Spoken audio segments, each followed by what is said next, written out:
Hey guys, today's the day. We're lifting the Jeep. I got the Teraflex 2.5 inch budget boost.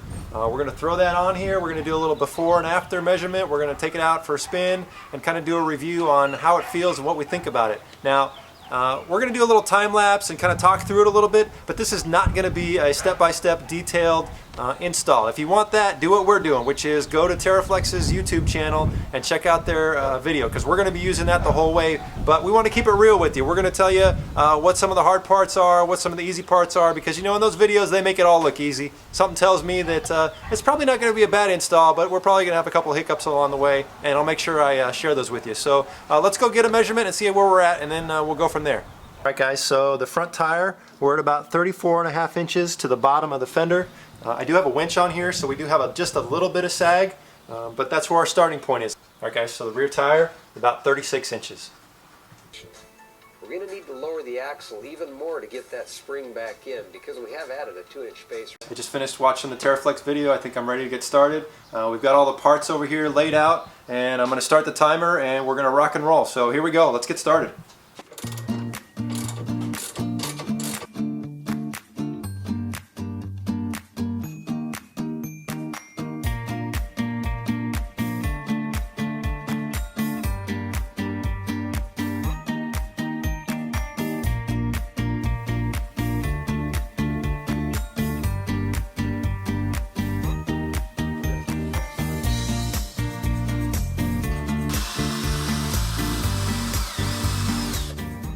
The one part of this install that was kind of worrying me was drilling out this hole for this drop down bracket, and I punched it out, I got it right, and man, it is just like 0.5 millimeter off, and now I can't get that screw in there. The cross one goes in just fine, so I'm probably going to have to drill that out just a little bit just to get this in there.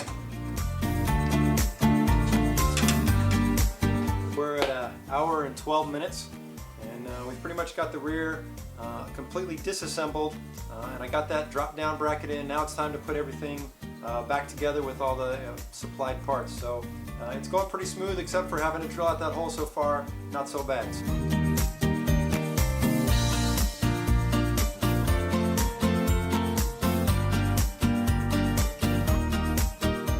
We just hit the 2-hour mark. We're still working on the rear end. Got the springs in, I've got the isolators in. I just put in the new brackets, bump stop brackets. Now we're going to pull off the shocks and put the shock extenders on and keep on trucking. I think we're almost on the home stretch on the rear end. Kit comes with shock extensions, and the shock extensions are specific for passenger and driver side. Well, I got 2 driver side ones, which means I'm going to have to put everything back together without running these, and the shocks are going to be, you know, I'm not going to get the articulation I'm going to want if I go off-road. So that means I'm not hitting the trail tomorrow, which we were planning on doing. I'll be okay on the freeway, but I'm going to have to either get another shock extension, or I'm just going to have to bite the bullet and just go ahead and order the shocks anyway, which I was eventually planning on doing. There you go guys, that's not something you would see in their video, but that's real life.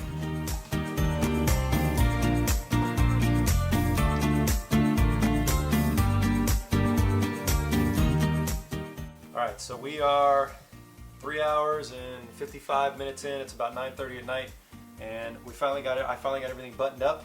I got the spacers locked on there. I got everything put back together. We're going to put the tires on, drop it down, and then just torque everything up so we don't bind the bushings. You can wait till you lower it down to do that.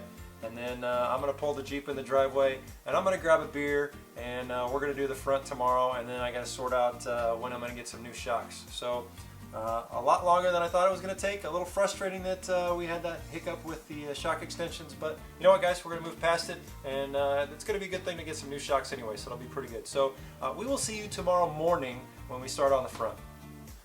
Hey, good morning. We got some coffee in us and got the Jeep lifted this morning, and we're going to get ready to get started. Hopefully we can get this front done a lot quicker than we got the rear end done. So.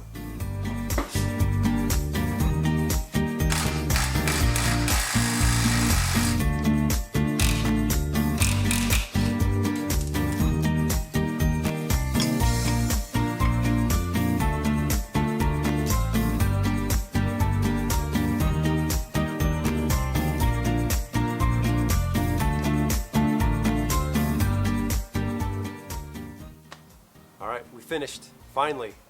7 hours was the total count. I think 7 hours and 6 minutes. Now, to be honest, that's not full working the whole time. We took a couple breaks in between, you know, ate, drank, watched the video several times, the Teraflex video over and over just to see that we were on track.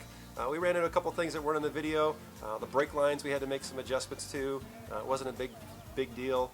But those shock extensions, man, that was really disappointing that they sent me the wrong one. So we're going to head out to the off-road warehouse, see if we can either get another shock extension, or I might just bite the bullet and just go ahead and get full-blown shocks. But I'm very happy with the way it looks. I think it's going to be very nice off-road. We'll probably skid a lot less on the rocks underneath, which will be nice. It's a full 2.5 inches right at the center, which is exactly what we were looking for. So our final measurement on the front is right at 37 inches.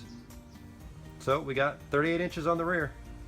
So we're on the road with the suspension work completed.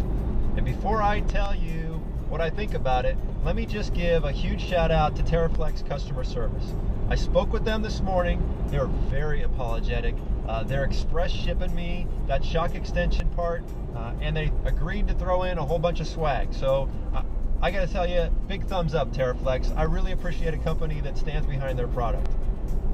Now, on Saturday, I ended up going to the off-road warehouse and I did pick up a set of rear Bilstein 5100 shocks. I chose those shocks after watching one of JeepSolid's install videos with them. He's put them on his Jeep, so I figured they got to be good for my Jeep. If you haven't been to JeepSolid's channel, go check it out. Here's a link to that video that I'm referencing. He's got a great channel. He's a very cool dude. Really enjoy watching his films. Now, how's it drive? That's what y'all want to know. Well, to be honest, it drives just the same. I don't notice any difference, to be honest with you. There's no float, there's no wobble, the steering is nice and firm. I'm sitting up higher, I like that, I like the way it looks, but drivability, I would say it feels like stock. I don't notice a big difference, guys, and that's perfect. That's exactly what I was looking for. So, very pleased with it. I'm looking forward to heading out to the Mojave Desert this weekend, where we're gonna, head out there and do 200 miles across the desert with a bunch of guys. It's gonna be great. We're gonna have some videos coming to that. So if you're not a subscriber, hit that subscribe link. That way, when we post those videos, you'll be able to see them right away.